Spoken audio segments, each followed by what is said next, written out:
nous devons être foncièrement honnêtes avec nous-mêmes.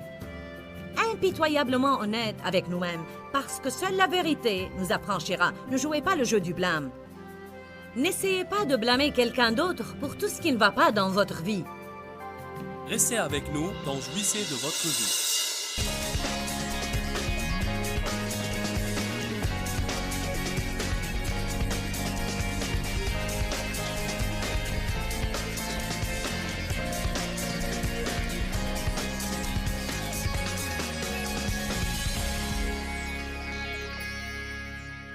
Qui ici pourrait profiter d'une crue de son niveau de joie? Je veux dire tout le temps, je ne cherche pas ces petits jaillissements de joie quand il arrive quelque chose qui me rend contente et gaie, mais je veux tressaillir de cette joie ineffable et glorieuse dont parle la Bible, quelles que soient les circonstances de ma vie, que je sois toujours enivré de joie. Proverbe 15, verset 13 dit « Un cœur joyeux rend le visage serein. » Mais dans le chagrin, l'esprit est abattu. Vous avez avantage à garder votre esprit bien fort. Un esprit abattu, triste, un esprit chagriné, vous traîne et vous aspire dans la fosse. J'aime la parole que j'ai citée tout à l'heure, qui dit que l'esprit fort ou le moral de l'homme le soutient dans la maladie et les peines et les problèmes. Le psaume 5,11 dit « Et tous ceux qui t'ont pour refuge se réjouiront toujours, ils exulteront. » Donc, si l'on s'en remet à Dieu, on doit être heureux. Allez, comprenez ceci. Si l'on marche tout triste, déprimé et négatif, et on dit « Je m'en remets à Dieu », sûrement notre foi n'est pas en Dieu. Peut-être on essaye d'avoir confiance en Dieu, mais on ne s'en remet pas vraiment à Dieu parce que si notre foi est vraiment en Dieu, la Bible dit que nous devrons nous réjouir. Car quand nous nous fions à Dieu, nous aurons une attitude positive, que Dieu va certainement agir au sujet de notre problème, qu'il œuvre en nous en ce moment même, qu'il effectue des changements. Psaume 5,11 « Tous ceux qui t'ont pour refuge se réjouissent toujours, ils exultent. Car tu les abrites et tu les défends, ils auront de l'allégresse. Tu fais crier de joie ceux qui aiment ton nom et tu les enivreras de ton esprit. » J'ai mis entre parenthèses de bonne humeur. Que signifie avoir de l'allégresse? Ça veut dire être de bonne humeur. Si vous êtes de tempérament volage, sujet à des sautes d'humeur, un jour vous avez le moral, le jour suivant vous ne l'avez pas, ou le matin vous êtes de bonne humeur, l'après-midi non. Si votre degré de joie est fondé sur ce qui se passe dans votre vie, alors je vous dis, franchement, vous devez faire un changement. Je ne sais pas s'il y a plus grande misère que de vivre avec quelqu'un d'humeur changeante. Allons, je n'essaye pas de vous froisser, j'essaye d'améliorer vos rapports. Ce n'est vraiment pas juste d'infliger vos perpétuelles sautes d'humeur à quelqu'un d'autre. Mon mari est stable et jusqu'à ce que j'ai fait un engagement complet et réel à Dieu, j'avais le moral aléatoire haut et bas, et ma joie était complètement fondée sur ce qui se passait dans ma vie. Je suis sûre que beaucoup d'entre vous ont constaté cette même chose avant de rencontrer Jésus, et peut-être même combattez-vous toujours cette tendance, que certains ont une vraie dépendance à leurs émotions, et tout est fondé sur leurs sentiments. Je reconnais que ce serait beaucoup mieux si l'on se sent heureux, mais même si l'on ne se sent pas heureux, on peut décider d'être heureux. Une première chose qui aide le moral, que vous le croyez ou pas, c'est de sourire intentionnellement. Je dis la vérité. Si vous souriez, alors vous vous sentez allégé. Lorsqu'on sourit, on voudra se tenir plus droit. Allez-y, donnez-moi un mauvais froncement de sourcils, le pire qui soit. Ne vous sentez-vous pas? Maintenant, souriez très large. On se sent mieux quand on sourit.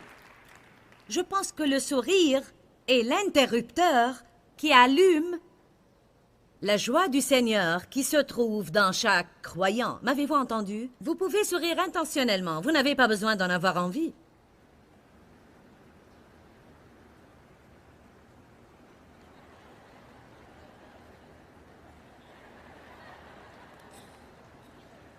Vous tous qui regardez la télé, jouez mon jeu aussi. Allez, souriez. Là où vous êtes, peut-être chez vous, dans votre salle de séjour, à regarder ce programme, donnez-moi un sourire. Vous serez surpris. Si vous allez vous regarder dans le miroir et sourire, vous pouvez même rire. Tout cela semble bien amusant et drôle, mais je suis sérieuse. Je crois réellement qu'un sourire est un combat. Je crois que Dieu est concerné par les airs qu'on prend. Parce que peu importe la quantité de bonnes choses dans votre cœur, les gens ne peuvent pas regarder dans votre cœur. Ils voient seulement votre visage et votre langage corporel. C'est tout comme mon frère, comment ça va? Ah, j'essaie d'endurer jusqu'à ce que Jésus revienne. Pourquoi je convoiterai ce que vous avez si c'est la manière dont vous vous comportez? Qu'est-ce que ça peut me faire combien d'autocollants vous avez sur votre pare-choc et la grosseur de la Bible que vous emportez au travail? Ça ne m'impressionne pas si vous passez votre heure du déjeuner chaque jour à écouter des cassettes de Joyce Meyer. Ce que je veux voir, c'est... Êtes-vous serein? Êtes-vous joyeux? Votre vie porte-t-elle un bon fruit? Sourire! Je veux le répéter. Même si vous ne vous sentez pas très content, souriez exprès parce que je crois que c'est l'interrupteur qui commence à libérer cette joie qui est en vous, parce que si Jésus est en vous, la joie est en vous. L'un des fruits de l'esprit est la joie, l'amour, la joie, la paix, la patience, la douceur, la maîtrise de soi. Vous avez la maîtrise de soi, que vous le sachiez ou non. Peut-être ne l'utilisez-vous pas, mais vous l'avez. Alors ils auront de l'allégresse, ce qui veut dire ils seront de bonne humeur, et tu fais crier de joie à ceux qui aiment ton nom et non pas leurs circonstances. Dave m'a dit après que j'ai changé. Heureusement qu'il ne me l'a pas dit avant que j'ai changé, car mon humeur serait pire. Mais après qu'il ait commencé à voir un peu de bons fruits dans ma vie, il m'a dit « Je me souviens quand je revenais du travail, quand pour rentrer le soir les premières années de notre mariage, je conduisais la voiture sur l'autoroute et je pensais « Je me demande quelle sera son humeur ce soir. » Parce qu'il ne savait jamais quand il rentrait par la porte ce que ça allait être, si j'allais me jeter à son cou et l'embrasser, ou commencer à grommeler « Gna gna gna gna gna gna ». Je regarde en arrière maintenant et je réalise quelle misère ça a dû être pour Dave de vivre avec moi ces premières années. Je suis désolée d'avoir permis à mes humeurs de me contrôler. Mais vous savez, je n'avais personne pour me dire ce que je vous dis aujourd'hui. C'est un avantage d'avoir quelqu'un qui a eu cette expérience et qui peut nous parler de ses fautes et nous aider à les éviter. Je ne savais pas que je pouvais sourire, que j'en ai envie ou non. Je ne savais pas que juste parce que je me sentais déprimée, ça ne voulait pas dire que je devais être déprimée. Je ne connaissais pas Ésaïe 61, qui nous dit de mettre un vêtement de louange au lieu d'un esprit abattu. Mettre exige une action de ma part. Mettre, ça ne dit pas que ça va nous tomber dessus. Ça dit mettre. Ainsi, quand vous vous sentez affligé et déprimé, chantez. Vous dites « je n'ai pas envie de chanter ». Puis-je vous dire quelque chose? Plus on suit nos sentiments, plus on peut écrire fiasco au travers de nos vies. Parce que les sentiments sont volages. Tantôt ils se sentent bien et tantôt mal. Des fois ils vous aident et d'autres fois ils vous nuisent. Parfois ils ont envie d'aller au travail et parfois ils ont envie de rester au lit. Parfois ils ont envie de faire le ménage. Parfois ils ont envie de dépenser l'argent qu'ils n'ont pas. Ils ont souvent envie de manger des choses dont nous n'avons pas besoin. Allez maintenant. On ne peut pas vivre par les sentiments. On peut éprouver 10 000 sentiments différents, contradictoires concernant le même sujet. Je sens que je t'aime, je sens que non. J'ai l'impression que tu m'aimes, j'ai l'impression que non. On doit passer des sentiments à ce que nous savons. Suis-je impeccable à cela tout le temps? Non. Ai-je besoin de ce message aujourd'hui? Oui. La foi en Dieu devrait nous rendre joyeux et améliorer notre humeur. Allez au psaume 32.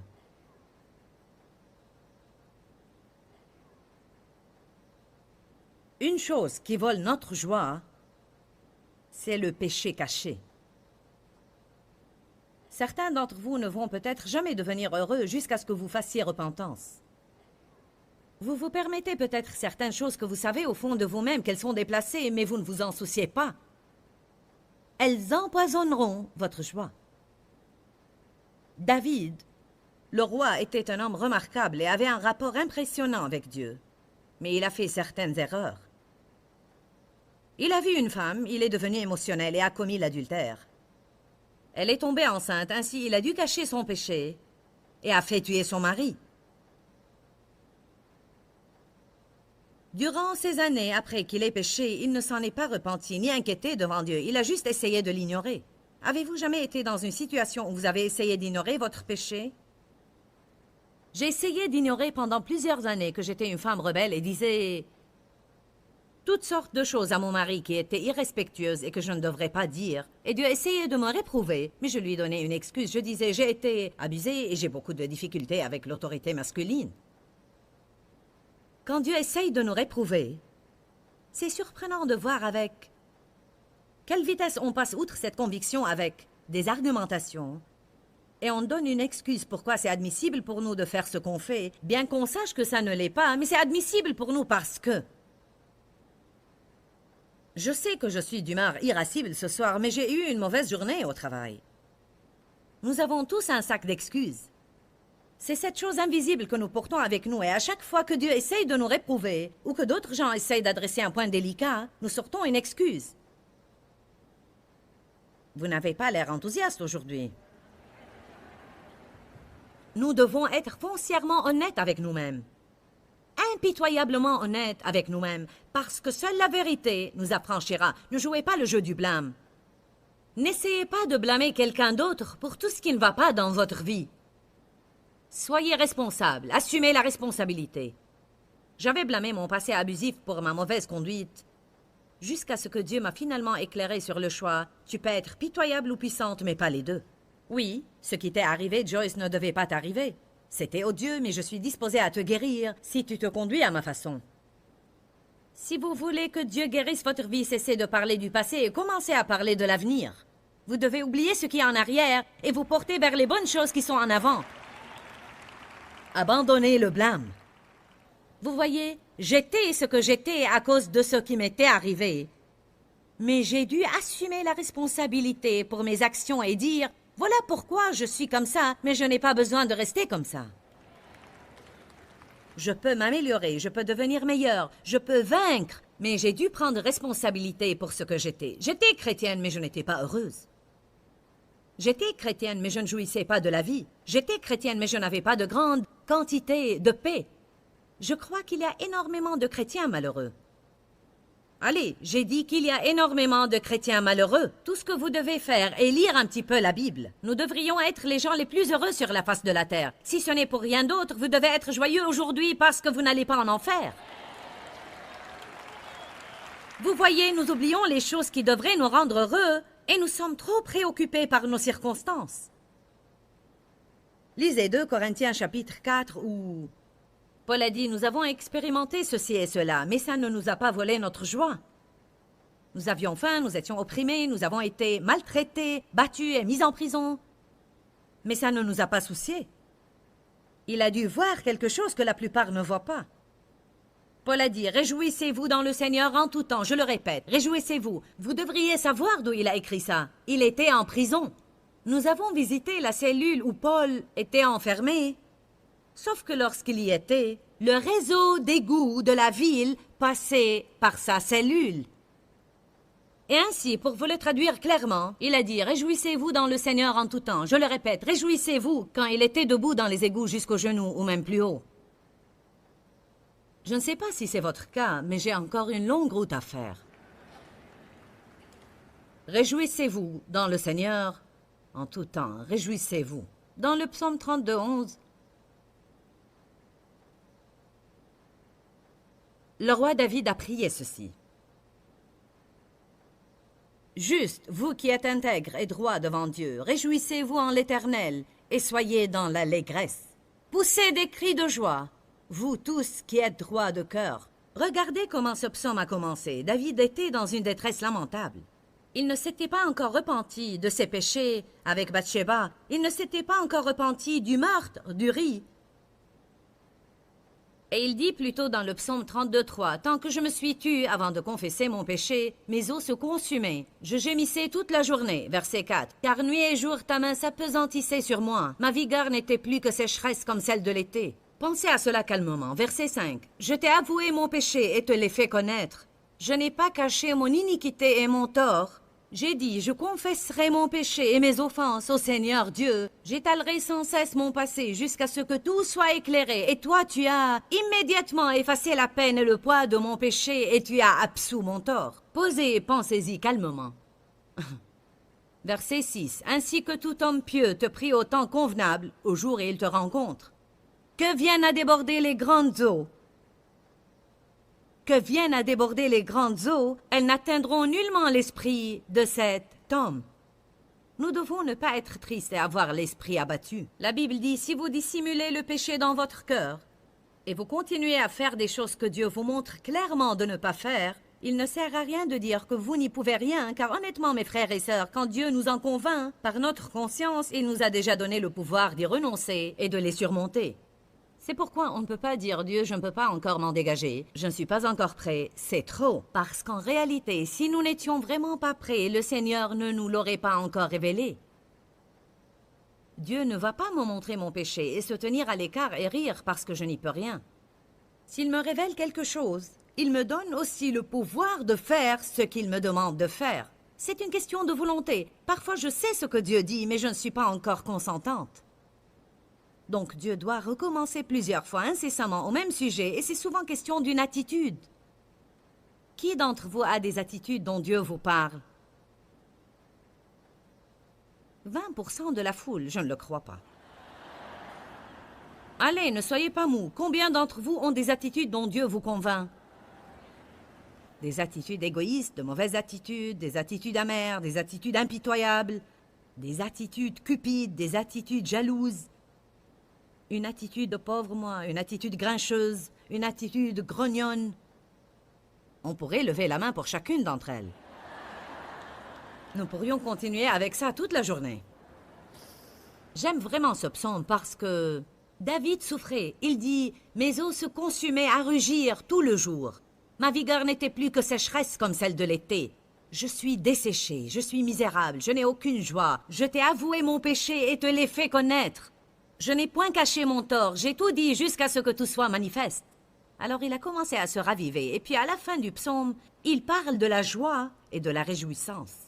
Vous n'allez pas retrouver votre joie si vous n'êtes pas sincère devant Dieu. Si vous avez un esprit affligé, et quoi que vous fassiez, vous ne semblez pas pouvoir vous en débarrasser, vous devez passer un peu de temps supplémentaire avec Dieu et dire « Y a-t-il quelque chose que j'ai fait que je dois voir? Quelque chose dont je dois te parler? » Parce qu'on tombe si vite dans le péché qu'on ne se rend même pas compte de ce qu'on a fait, et occasionnellement Dieu nous montrera quelque chose. Une nuit, je n'arrivais pas à m'endormir, ce qui n'est pas de coutume, et je me réveillais presque toutes les heures, à chaque heure.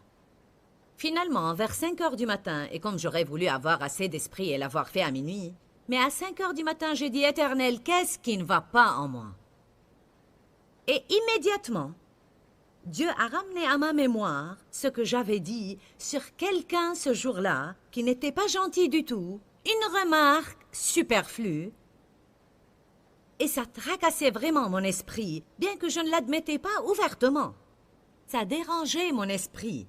Et quand Dieu me l'a montré, j'ai dit « Tu as raison Seigneur, je suis désolée, je suis vraiment désolée. » Savez-vous ce que Dieu m'a montré? Si je veux avoir son onction sur mes lèvres, je ne peux pas permettre que de méchantes paroles sortent de ma bouche quand personne ne regarde, et puis prêcher ici en espérant avoir une puissante onction.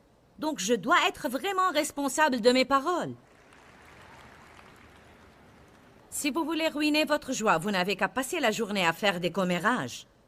Bonjour, je parle à certains d'entre vous. J'ai dit, si vous voulez ruiner votre joie, vous n'avez qu'à passer la journée à potiner. Ou si vous voulez vraiment être malheureux, je vais vous dire comment vous pouvez l'être vraiment. Passez toute la journée à grogner et à vous plaindre. Le savez-vous, nous voulons être heureux, mais notre manque de joie est largement de notre propre faute. Amen. Amen. Il y a grand nombre de références bibliques qui indiquent que les croyants doivent se réjouir. Soyez heureux. Laissez votre mine ou votre visage montrer votre joie. On a le devoir de nous réjouir, qu'on le sente ou non, car je pense que cela, plus que toute autre chose, renforce ou nuit à notre témoignage aux autres. Personne ne désire plus de tristesse, ils en ont déjà assez. Allez à Néhémie 8, verset 10. Vous êtes familier avec cette parole qui dit « La joie de l'Éternel est votre force. » La joie de l'Éternel est votre force. Souvent, quand Satan fait quelque chose qui vole notre joie, ce n'est pas vraiment notre joie qu'il vise, mais notre force. Il ne veut pas que nous soyons forts, il veut que nous soyons impuissants. Quand vous êtes affligé et déprimé, vous ne voulez pas prier. Vous ne voulez pas être une bénédiction aux autres, ni aller à l'église, vous ne voulez pas respecter vos engagements. Quand nous sommes tristes et abattus, nous voulons juste nous apitoyer sur notre sort et être déprimés. Néhémie 8:10. Alors Ezra leur a dit, « Allez manger des viandes grasses et buvez ce qui est doux, et envoyez des portions à ceux qui n'ont rien de préparé, car ce jour est saint et consacré à notre Seigneur, et ne vous affligez pas et ne vous attristez pas, car la joie de l'Éternel sera votre force. » Les Lévites calmaient tout le peuple en disant, « Taisez-vous, car ce jour est saint. Ne vous affligez pas, ne vous attristez pas. » Qu'est-ce que David a dit? C'est ici la journée que l'Éternel a faite, qu'elle soit pour nous un sujet d'allégresse et de joie. Chaque jour est un jour que Dieu nous donne, et c'est un jour qui est consacré à l'Éternel. Ce prophète dit, ce jour est consacré au Seigneur, ainsi voilà ce qu'il vous faut faire. Mangez des viandes grasses et buvez ce qui est doux. Nous ne sommes pas intéressés à manger le gras ou boire nécessairement ce qui est doux, mais il y a là un but différent. Il dit, mangez, buvez, soyez joyeux. Il dit essentiellement, jouissez de votre vie. Une des façons dans l'Ancien Testament de dire aux gens, de les inciter et de les pousser à aller festoyer, à être joyeux, à s'amuser, à faire la fête, c'était de leur dire, mangez du gras et buvez ce qui est doux. Nous avons intitulé notre enseignement « La charge de joie » et vous pourriez vous demander « Pourquoi donc suis-je chargé d'être joyeux? N'est-ce pas mon choix si je veux être joyeux ou pas ?» D'un côté oui, mais de l'autre côté non, parce qu'en réalité, si vous voulez vraiment être un ambassadeur de Jésus-Christ ou bien son représentant ici sur terre, alors vous avez vraiment le devoir d'être joyeux parce que les autres vous observent. La Bible dit que nous devons être sel et lumière. Lorsque les gens sourient et sont joyeux, c'est comme allumer la lumière dans les ténèbres. Je crois aussi que si on veut être sel, ce qui veut dire rendre quelqu'un d'autre désireux de ce que nous avons, alors nous devons exprimer de la joie dans notre vie quotidienne. Jésus est mort pour que nous ayons la vie et nous en réjouir. Et nous devons exprimer cette joie, ce qui va aider d'autres à vouloir entrer dans le royaume et connaître notre Sauveur. Dis-leur que je les aime. Dans ce livret, Joyce Meyer donne une révélation de l'amour de Dieu pour nous. Pour obtenir ce livret gratuitement, écrivez-nous à Joyce Meyer, boîte postale 40095-6300 Larnaca, Chypre. Ou bien visitez notre site web www.joycemeyer.org/fr.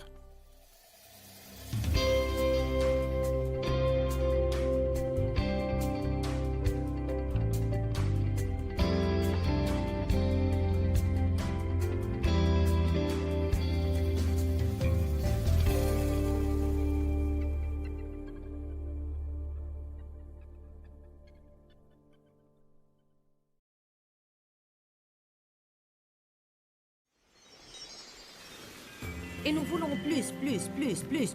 Nous croyons que le fait d'avoir plus va nous rendre heureux. Mais la plupart d'entre vous ont en ce moment plus que vous ne croyez jamais pouvoir avoir de votre vie. Et aux yeux de la plupart des personnes du monde, vous êtes absolument riches. Restez avec nous dans Jouissez de votre vie.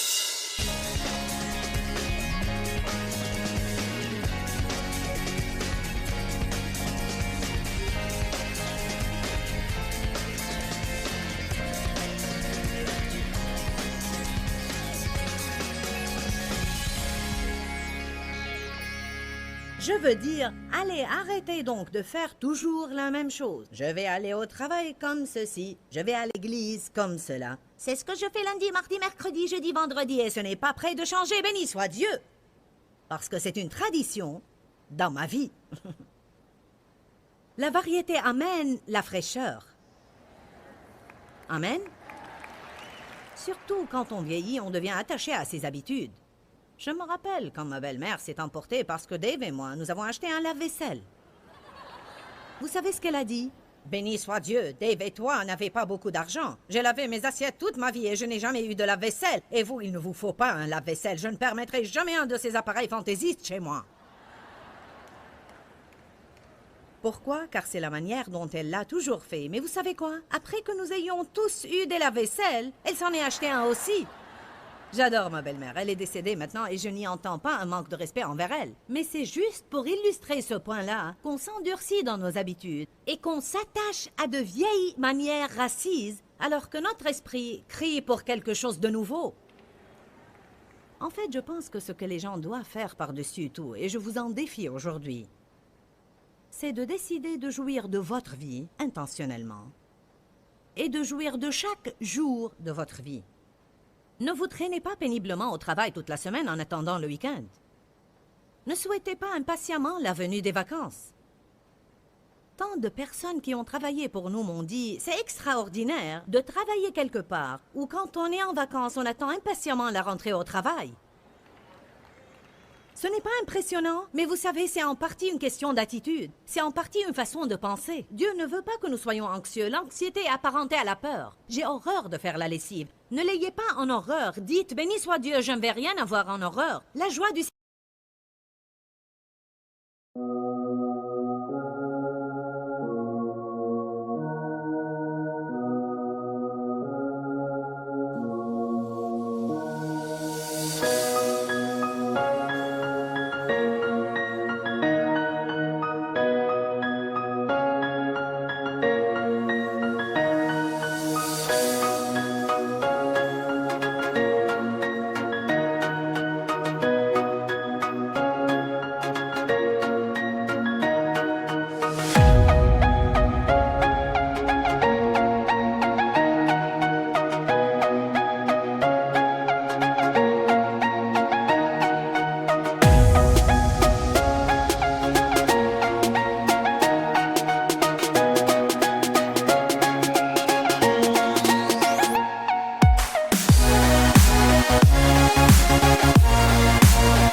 Seigneur est ma force. J'attaque cette lessive et je vais la faire avec joie.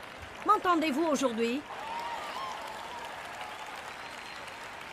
Dans votre lit le matin, vous pensez « Oh, je déteste me lever, je dois faire la lessive, je dois tondre le gazon, je dois faire des courses. » Seigneur, je déteste ma vie. Je t'aime, Éternel, mais je déteste ma vie. Non, non, non, non, non, non, non, non, non. Il est la vie. Il est notre vie. En lui était la vie et la vie était la lumière des hommes. Comment puis-je détester la vie qu'il m'a donnée et dire que j'aime Dieu? Certains reçoivent quelque chose aujourd'hui. Je peux voir certaines de vos mines qui en disent long sur... Où donc est-ce que je suis venu? Parce que vous savez, ça fait plutôt mal. Je ne sais pas si ma famille se souvient encore du temps où j'ai reçu cette révélation de Dieu. J'étais comme ça longtemps, car je n'avais jamais eu beaucoup de joie dans ma vie. La raison pour laquelle je n'avais pas de joie était que je n'avais pas eu de vraie enfance. J'ai été abusée quand j'étais petite. Alors, je devais travailler si je voulais quoi que ce soit. Je suis allée travailler quand j'étais toute jeune et j'ai toujours eu peur de demander quoi que ce soit, de peur de payer pour d'une manière ou d'une autre. Mon père m'abusait sexuellement toutes les années de ma croissance. En plus de l'alcoolisme, la violence, la colère et tout ça. Donc, je n'ai jamais pu être enfant. Je ne me souviens pas d'être juste enfant ou d'être heureuse sans raison. En fait, quand j'avais 23 ans et que Dave et moi, nous nous sommes mariés, il me parlait un jour de son enfance et de tout ce qu'il avait fait. Un esprit de tristesse m'est venu et j'ai pensé, je ne peux pas me souvenir de m'être amusée. Je ne pouvais pas me souvenir qu'à cet âge, j'étais sereine, que je me sentais vraiment en sécurité et qu'on veillait sur moi. Donc, ce que Dieu m'a montré en tant qu'adulte, c'était en fait que tout adulte sain devrait aussi avoir un enfant qui est sain à l'intérieur. Parce que sinon, vous ne savez que travailler et vous ne savez pas jouer. Je parle à certaines personnes aujourd'hui. Et peut-être certains ont manqué leur enfance. Mais vous savez, le Seigneur veut vous la rendre et aujourd'hui est le bon jour.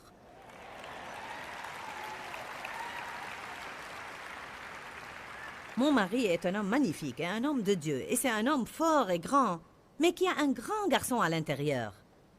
D'une manière ou d'une autre, quoi que Dave fasse, il s'arrange pour en jouir, et souvent à mes dépens. Il fait toujours des plaisanteries surtout. Peut-être que vous m'avez entendu raconter cette histoire. Je me rappelle qu'en ce temps-là, nous avions 3 enfants en bas âge.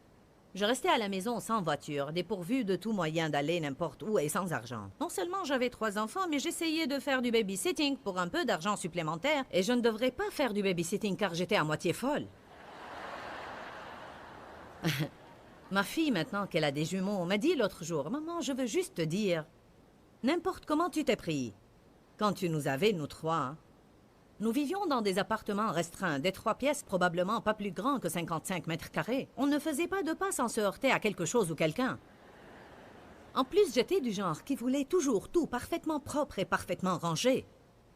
Donc, je passais ma journée entière à tout ramasser et il dérangeait tout à nouveau. Je disais « Allez jouer », il sortait les jouets et je disais « Ramassez ça ».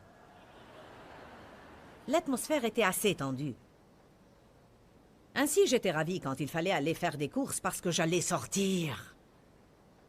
Laissez-moi sortir. Ma fille m'a donc appelé l'autre soir de je ne sais où, Walmart ou quelque chose du genre, et elle a dit « Oh, le supermarché ». Elle a dit « Maman, je suis seule. Et je suis au supermarché et je suis si contente !» Elle a dit « Je ne peux pas croire que je suis aussi contente d'être au supermarché. » Elle a dit « Je comprends maintenant toutes les histoires que tu racontes. » Ainsi, nous allions à l'épicerie. Et la plupart du temps, nous prenions les 3 enfants car nous n'avions pas d'argent pour les babysitters, mais au moins j'étais sortie. Dave venait avec nous et c'est difficile de pouvoir s'y prendre avec 3 enfants. Mais Dave, lui, était pire que tous les 3. Certaines montrent leur mari du doigt comme si... Vous dites pourquoi était-il pire? Parce qu'il me poursuivait avec le chariot. Et moi, je fulminais. Arrête ça, Dave, arrête! Ou parce qu'il mesure 1,95, il entrait dans une allée parallèle et puis il me lançait quelque chose par-dessus les rangs. Parce qu'il pouvait me voir, mais moi, je ne pouvais pas le voir. Il me regardait devenir furieuse et il pensait que c'était amusant.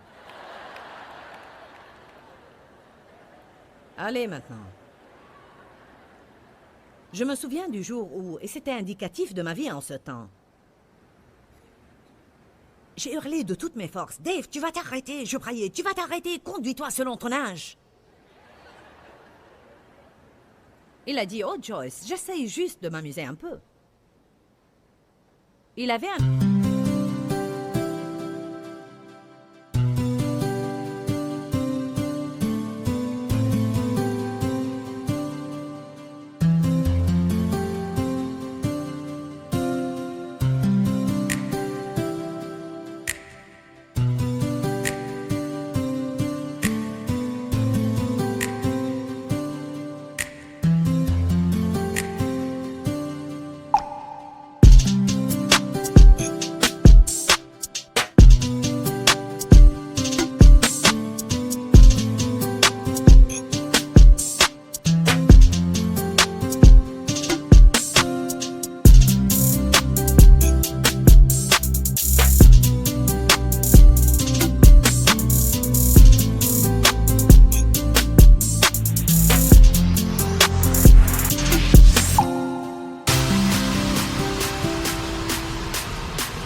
Enfant en lui, et quoi qu'il fasse, il voulait vraiment en jouir. Ça ne veut pas dire qu'on doit faire le clown tout le temps, mais j'essaye de montrer que s'il allait quelque part, il allait s'amuser. J'ai dit, mais je ne suis pas venue ici pour m'amuser. Ce n'est pas pourquoi je suis ici. J'ai une liste de produits à acheter. Je veux les chercher, les payer, les emmener à la maison et les ranger.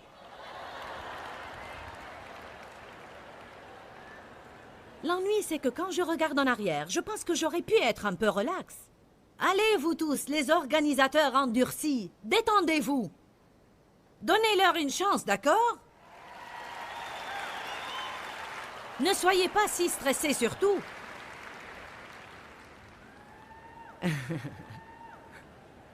Il y en a qui sont contents.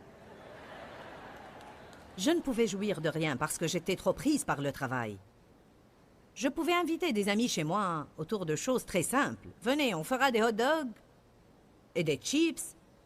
On jouera au croquet, on prendra du bon temps. Mais le temps que la semaine passe et que c'était le temps où ils devaient venir, je décidai que nous devrions avoir un nouveau mobilier et repeindre le grill. Les hot dogs se transforment en steak, les chips deviennent une salade de pommes de terre. Nous devions cirer le parquet et nettoyer la maison. Et quand Dave voulait sortir et jouer au golf samedi, je devenais furieuse contre lui. Je fais tout le travail ici. Personne ne m'aide. Tout ce que je fais, c'est travailler, travailler. Alors que tout le monde s'amuse. J'en ai marre de travailler. Si bien que quand les invités étaient là, je les détestais. Je ne voulais même plus les voir. C'est comme, qu'est-ce que vous faites là chez moi?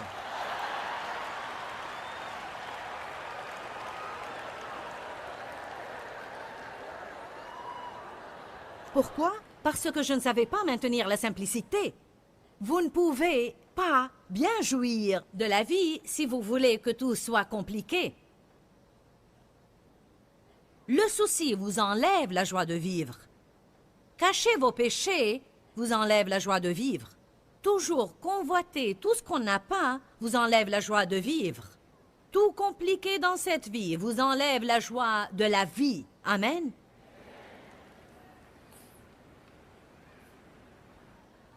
Parfois, j'ai l'impression que le diable a un de ces petits aspirateurs portables et il vous suit avec pour aspirer votre joie. Oh, vous souriez. Bel effet sonore, non? Joie.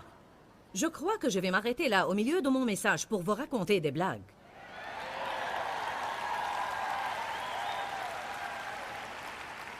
Béni soit Dieu. Est-ce qu'on peut raconter des blagues à partir de la chair? Vous vous serez bien entendu avec les scribes et les pharisiens que Jésus n'appréciait pas. Parce qu'il aimait s'amuser. Amen. Laissez vivre l'enfant intérieur. Je vous raconte des blagues et je continue ce message. Certains pensent, comment peux-tu arrêter de prêcher et raconter des blagues? Parce que je crois que la parole de Dieu nous montre vraiment que Dieu veut que nous jouissions de notre vie. Allez, Jean 10, 10 dit, « Le voleur ne vient que pour dérober, égorger et détruire. Moi, je suis venu afin que les brebis aient la vie et qu'elle l'ait en abondance, pleinement, jusqu'à ce qu'elle déborde. » De quelle vie êtes-vous supposé jouir? De votre vie. Quelqu'un a besoin d'entendre cela aujourd'hui. Si vous devez rentrer chez vous et vous devez faire le ménage, autant décider d'en jouir. Puisque de toute façon, vous devez le faire, quel avantage y a-t-il à s'y mettre de mauvaise humeur? Si vous devez partir d'ici aujourd'hui et faire des courses, autant décider « je vais en jouir ». C'est comme ça que Dave a toujours été. Quoi qu'il fasse, il trouve un moyen quelconque de l'aborder tout en ayant le cœur léger et en jouir. Il va le faire, mais il va l'apprécier.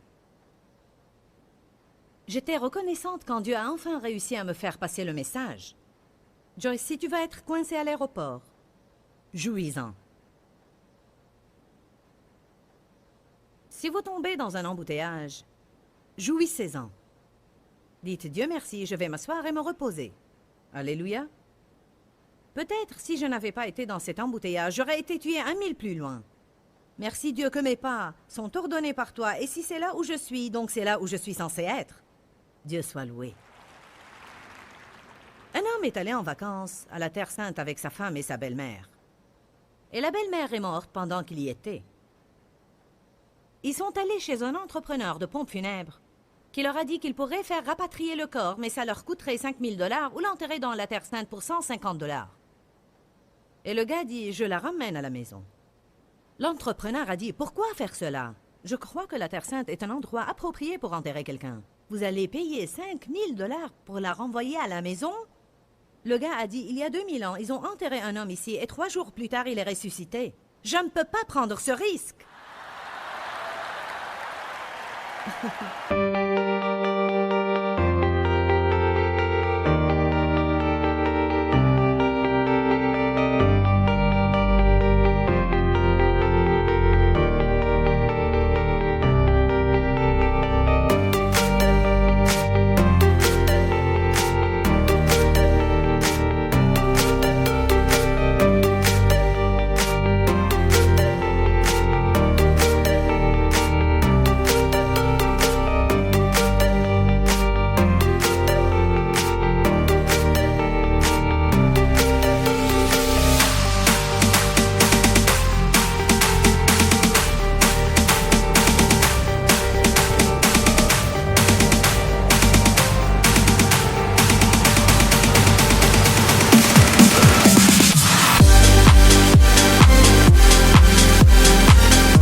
Le rire est bon pour l'âme.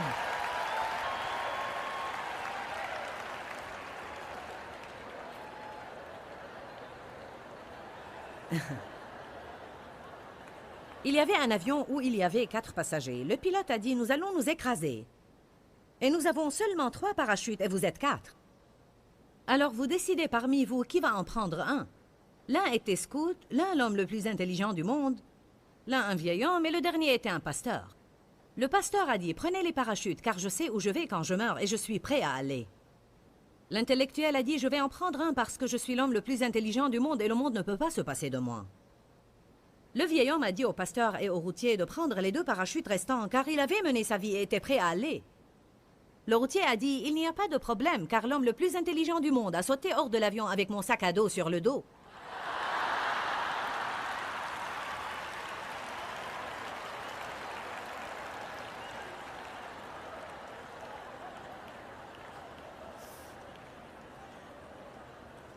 Une dame a pris des tranquillisants à la place de ses pilules contraceptives. Elle a maintenant 14 enfants, mais elle est tranquille.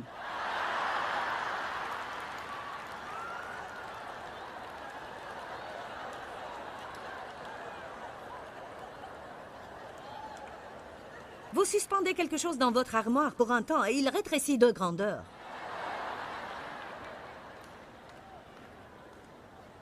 Un des mystères de la vie est comment une boîte de 2 livres de bonbons peut nous faire gagner 5 livres.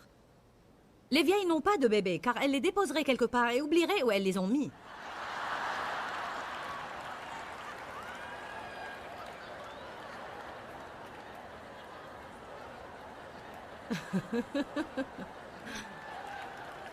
Vous savez quoi? Je ne sais pas si vous êtes de mon avis, mais je dois rire plus. Je veux dire, j'ai été tellement intense toute ma vie. Si sérieuse, si sérieuse. Parce que ma nature, c'est d'être très sérieuse. Et comme je n'ai pas pu m'exercer dans mon enfance, je dois parler à mon esprit et je dois ramener à ma mémoire que je dois rire, être plus cool, ne pas en faire une grande affaire, ne pas tout transformer en cauchemar. Quel que soit ce que vous allez faire, jouissez de votre vie, jouissez de votre vie. Quelqu'un ici reçoit une percée aujourd'hui. Quelle différence y a-t-il dans ce que Jésus a fait pour nous si nous n'allons pas en jouir? Décidez aujourd'hui, je vais en finir d'être affecté par chaque petite chose dans ma vie qui ne va pas comme je veux. La joie de l'Éternel est ma force. Et je vais apprécier ma vie. J'ai encore beaucoup de blagues, mais je vais retourner aux Écritures. Nous terminerons avec 2 versets. Néhémie 8:10 de nouveau.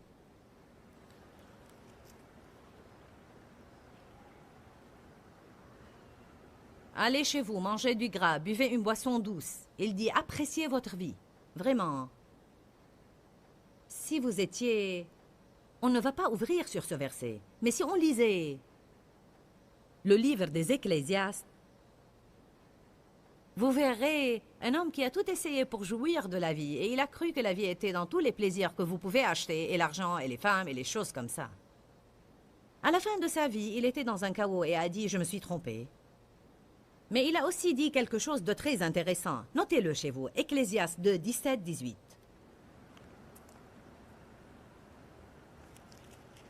Il a dit « Je déteste la vie, parce que ce qui est fait sous le soleil me déplaît, car tout est vanité et poursuite de vent, en s'en nourrissant et rien de cela n'a aucun sens. Et je déteste tout le travail. » C'est ce que j'essaye d'aider les gens à ne pas sentir aujourd'hui. Je déteste tout le travail pour lequel j'ai pris de la peine sous le soleil et que je vais laisser à mon successeur. Il dit, pourquoi je fais tout cela? Je vais travailler durement toute ma vie et je finirai par ne même pas le dépenser. Je le laisserai à quelqu'un d'autre. Je déteste ma vie, je la déteste. Il devrait dire, j'aime ma vie, j'aime ma vie. C'est le jour que le Seigneur a fait. J'aime ma vie. Ça ne sert à rien de détester votre vie. Aimez votre vie, aimez votre emploi, aimez votre travail, aimez simplement tout cela. Ecclésiaste 5:18. Aussi, à tout homme, Dieu donne richesse et ressources et le pouvoir de les apprécier. et accepter son sort nommé dans la vie et de jouir de son labeur. C'est le cadeau de Dieu. Il dit, un des cadeaux que Dieu nous donne est la capacité d'apprécier notre part dans la vie. Vous savez, on a besoin du pouvoir du Saint-Esprit pour avoir une vie qui, dans le naturel peut-être, ne serait pas tout à fait...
désirable, mais dire c'est la vie que j'ai en ce moment, c'est là où je suis en ce moment, et grâce au Saint-Esprit qui est en moi, et par son pouvoir, je peux apprécier cette vie.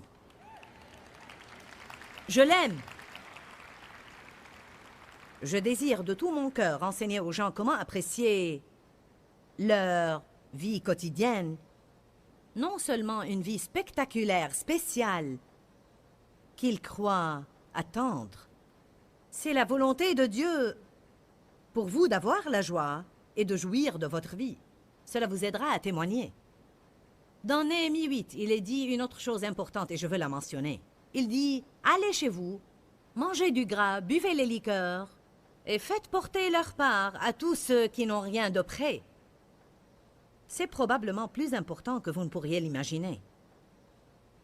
Si important, que dit-il? Faites quelque chose pour quelqu'un d'autre qui n'a pas ce que vous avez. Avancez, appréciez votre vie.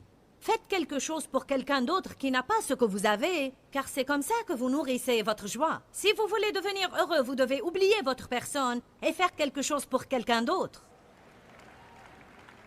Ne soyez pas triste, déprimé et chagriné, car la joie de l'Éternel est votre force. J'ai récemment choisi un petit livre. En fait, les gens m'envoient des livres tout le temps. Et quelqu'un m'a envoyé une boîte de ces livres pour que je les lise. J'en ai choisi un petit, écrit par Derek Prince, qui dit « Qui s'occupe des orphelins, des veuves, des pauvres et des opprimés? Dieu le fait. » C'est quelque chose dans mon ministère que j'ai toujours eu fort à cœur. Nous avons un programme de miséricorde au centre-ville où nous aidons les sans-abri, les prostituées dans la rue et les gens qui ont faim et tous ces gens. Pour moi, ce sujet est vraiment important, donc je l'ai étudié beaucoup. Il a partagé beaucoup de versets sur le sujet de l'aide aux opprimés et aux nécessiteux. Il a dit une chose très intéressante. Il a dit « Les gens croient tous que le péché de Sodome était la perversion sexuelle. Mais vraiment, il y a un verset qui dit que le péché de Sodome était d'avoir une profusion d'aliments sans faire grand-chose pour l'avoir, mais sans aider cependant les gens qui souffraient. Autrement dit, ils ont été bénis, ils sont devenus paresseux, Et ils n'ont rien fait avec ce qui devrait être une bénédiction à quelqu'un d'autre. Il a dit « Je crois que cela a ouvert la porte alors pour les péchés de la perversion sexuelle qui sont entrés dans la ville. » Et je crois qu'il a 100% raison. Je pense quand les gens ont l'abondance, quel est le plus grand problème des États-Unis? Nous avons trop. Et nous ne savons pas comment apprécier ce que nous avons. Et nous voulons plus, plus, plus, plus, plus. Nous croyons que le fait d'avoir plus va nous rendre heureux. Mais la plupart d'entre vous ont en ce moment plus que vous ne croyez jamais pouvoir avoir de votre vie. Et aux yeux de la plupart des personnes du monde, vous êtes absolument riches. Mais nous voulons toujours plus, plus, plus. Donnez-moi plus, donnez-moi plus. Si j'ai plus, je serai heureux. Non, vous ne le serez pas. Si vous n'êtes pas heureux en ce moment, avec la vie que vous avez en ce moment, vous ne serez pas heureux quand vous aurez plus. Vous achetez une maison plus grande et vous vous plaindrez ensuite car vous devez nettoyer cette maison. Si je pouvais juste me marier, je serais heureux. J'aime être marié, mais vous pourriez parler avec des milliers ici qui diraient « Je pourrais être heureux si je n'étais pas marié ». Donc ce n'est pas être ou ne pas être qui vous rendra heureux. C'est la décision de jouir de votre vie. La joie de l'Éternel est votre force.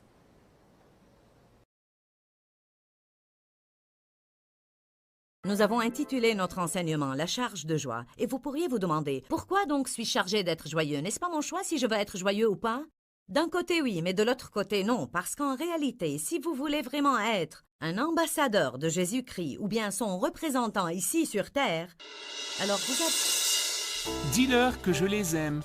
Dans ce livret, Joyce Meyer donne une révélation de l'amour de Dieu pour nous.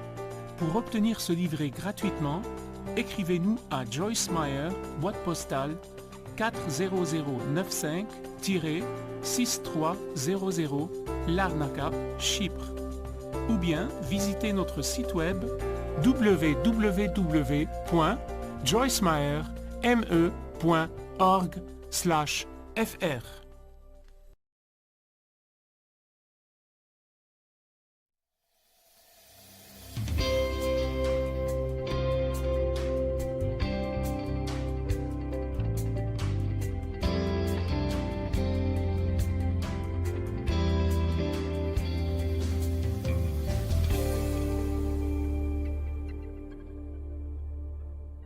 Step 1, wake up early, gonna rise with the sun. Step 2, get some good, some food in you. Step 3, think real hard about what you wanna be. Step 4, everybody just do your thing. Wake up, today's gonna be a good day. Wake up, today's gonna be a good day. Wake up, today's gonna be a good day. Wake up, today's gonna be a good day. Wake up, today's gonna be a good day. Wake up, today's gonna be a good day. Wake up, today's gonna be a good day. Wake up, today's gonna be a good day. Yo, set your affirmations, aspirations. I got shit to do, the aftermath of preparation. Good food, good mood, blood in circulation. One step at a time, yeah, that's how you make it. Set a goal you control and the steps you take them. I try to pick one thought, have some concentration. And if I make a mistake, it's called education. I try to do this every day, call it replication. Wake up, today's gonna be a good day. Wake up, today's gonna be a good day. Wake up, today's gonna be a good day. Wake up, today's gonna be a good day. Wake up, today's gonna be a good day. Wake up, today's gonna be a good day. Wake up, today's gonna be a good day. Wake up, today's gonna be a good day. So life ain't easy, yo, I think there's a reason though. Ups and downs, just like every different season, yo. Sometimes I'm high, other times I'm barely breathing, though. You always gotta fight and hide from the demons, yo. Negative thoughts are poison, they rot. Head full of flies, so here come the clouds. They'll never stop unless I can swap all the bad for the good in my head when I'm lost. Yeah, so I'ma fake it till I make it. Positive thoughts are overtaken, I got patience. One day at a time is how you operate a cadence. A flow, you grow, you show yourself a foundation. Stay away from all the shit that causes temptation. I know that I like to do it cause it's sensation. I live my life in my head like a narration. Don't expect greatness, do my best, man, I'll take it. Wake up, today's gonna be a good day. Wake up, today's gonna be a good day. Wake up, today's gonna be a good day. Wake up, today's today's gonna be a good day. Wake up, today's gonna be a good day. Wake up, today's gonna be a good day. Wake up, today's gonna be a good day. Wake up, today's gonna be a good day.